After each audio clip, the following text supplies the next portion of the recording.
Okay.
Good morning, everyone. What I was doing now is because you saw in the previous video that I was dishing it out to get a bit of a curve onto it.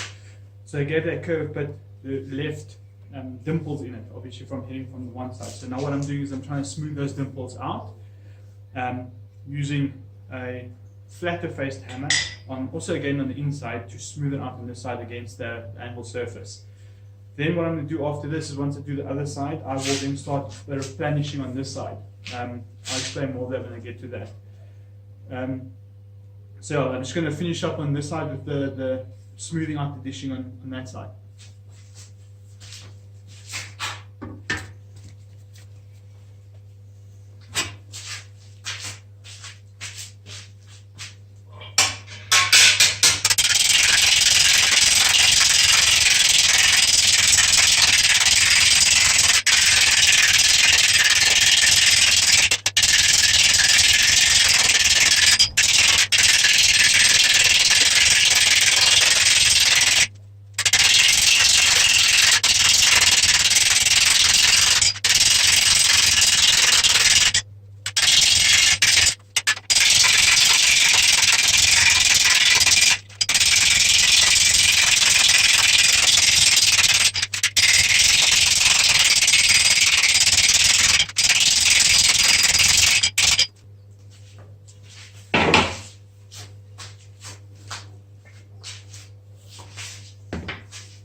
Now that both sides are finished, I've got a much smoother surface. I'm going to get onto the planishing now of the outside.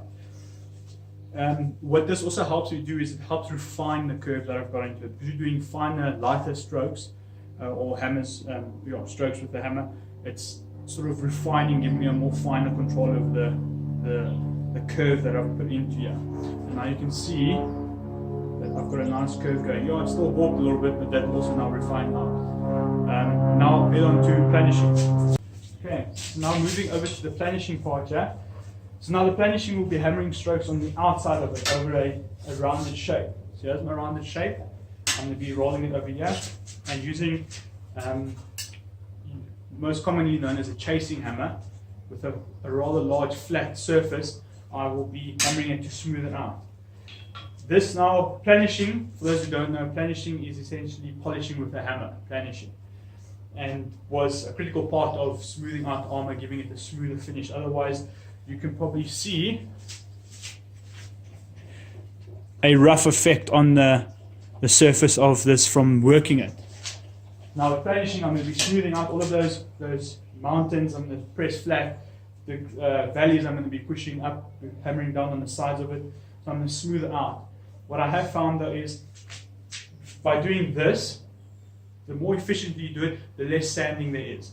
So if you're flattening it out, the more sanding you have to do, you have to grind out all those flats, grind down the highs, and so on like that. By doing this, the more effectively you do this, the better you do this, the less time you can spend on sanding. And obviously sanding is, there's consumables, power, sanding belts, so on like that. This, the only consumable is your own energy. So I find that this is more effective by doing this more efficiently and then moving over to sanding afterwards. But yeah, let's get started with this. Then, as this makes a horrendous amount of noise, I'm going to be using my ear protection. One thing I also found out that works a little bit better is by starting in the middle and working your way out. Because you are moving a certain amount of steel around, you're going to be moving. If you start from the one side, you might warp it to the other side. The only other way to do it is you start from one side, work the other way, start from the other side, work back again to even it out. But I find working from the middle outwards works quite well. And again with this, it's also very light strokes, a repetition of very light strokes. If you start hammering too much, this is going to start decreasing my curve. This is going to flatten it out a bit more. So if I go too extreme, I can flatten it out again, or I can severely warp it.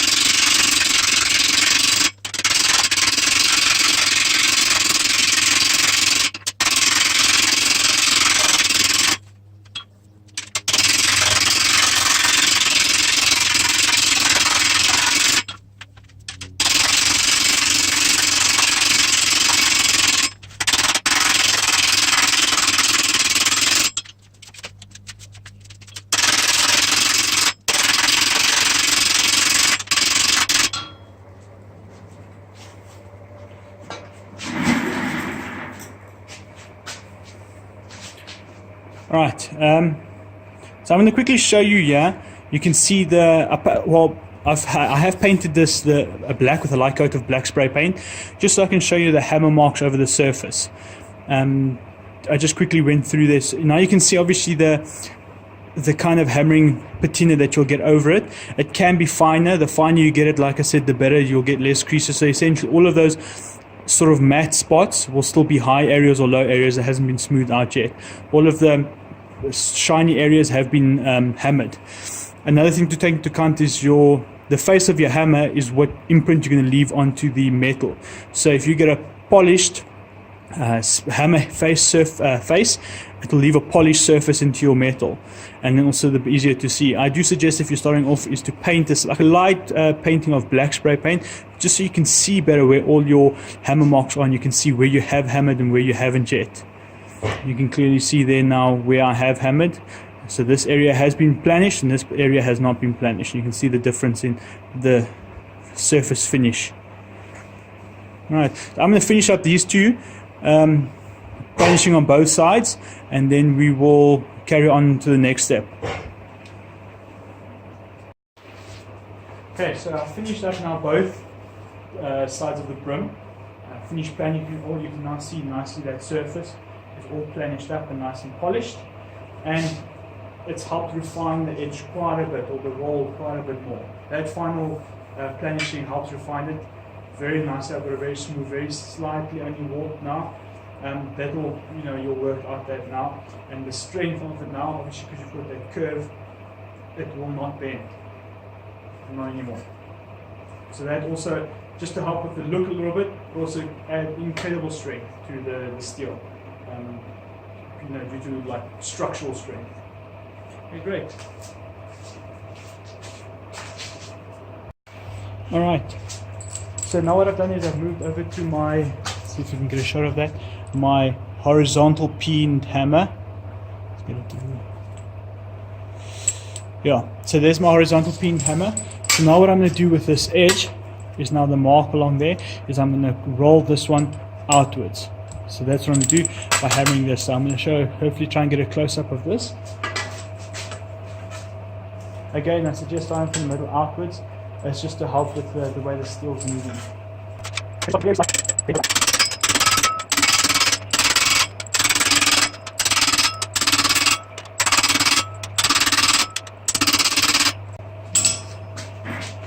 So to show you, let's see if you can see it.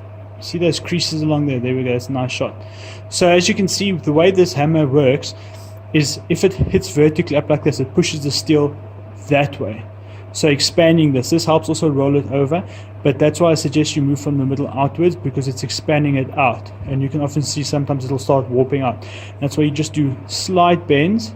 So let's see, you can just see it's a slight bend, and then you work it in. So you do it slowly by slowly, and the more you keep going around, the more you spread the steel out, and the easier it will want to spread out.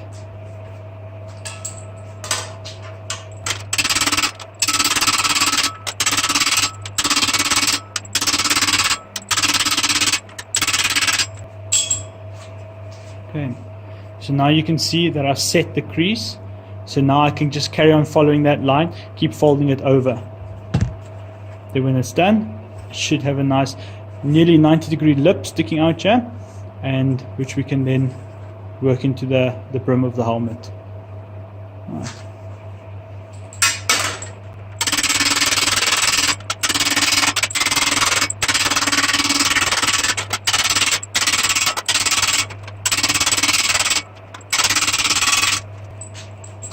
And so you see it's starting to come along ever so slightly. More and more we're going to be rolling it over.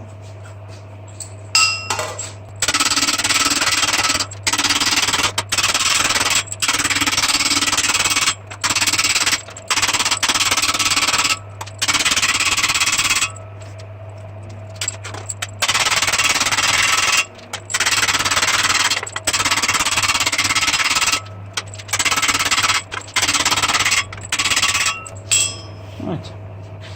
So you can see now where it's going. Slowly giving it more of a crease as it comes along.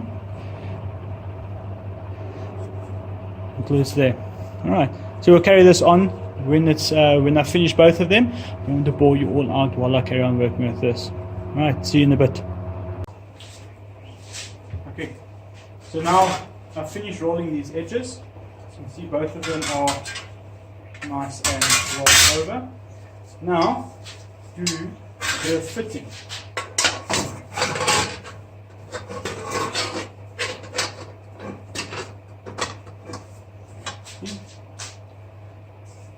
See a nice fit inside there, and a nice fit along there. There you are. Now I just have to fitting these last two sections. Need to trim off a little bit. They do overhang ever so slightly on either side, so I have to trim them off, but now to fit both of them up together, and then we'll carry on from there. Alright, so I got fitting for the helmet. I went on it, got a little bit carried away. I really punched the holes into the brim after lining it all up, measuring the direct side of the helmet on both sides. So now what I'm going to do is I'm going to punch the holes onto the brim.